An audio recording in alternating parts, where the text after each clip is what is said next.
ചായ കുടി അവിടെ ചായ കൊടുക്കും. അവിടെ ആര് വന്നു? ഇവിടെയൊന്നും ആരുമില്ലല്ലോ. നിങ്ങളുടെ അവിടെ ആരാണെന്ന് വന്നൊന്നുമില്ല പറഞ്ഞു ഇങ്ങോട്ട് വിളിച്ചത്. ഇവിടെ ആരും വന്നെന്നാ പറഞ്ഞത്. ഇവിടെയൊന്നും ആരും ഇല്ലല്ലോ. നിങ്ങളെന്നെ രാവിലെ കള്ളും കുടിച്ചോ? ഇല്ലേ, ഇവിടെ ആരുമില്ല, ഇവിടെ ആരുമില്ല.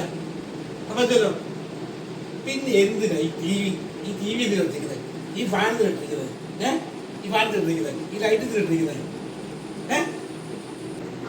ഈ ഫാൻ ലൈറ്റൊക്കെ ഇട്ടെങ്കിൽ കാര്യം അത് ഞാൻ മറന്നുപോയി നിർത്താൻ. രൂപ 6000 രൂപയായി കറണ്ട് ചാർജ്. നിനക്കൊന്നും അറിയണ്ടല്ലോ, അറിയണോ? ബാക്കിയുള്ളവരെ മുടിപ്പിക്കാൻ വേണ്ടി ഇറങ്ങിയിരിക്കുന്നു.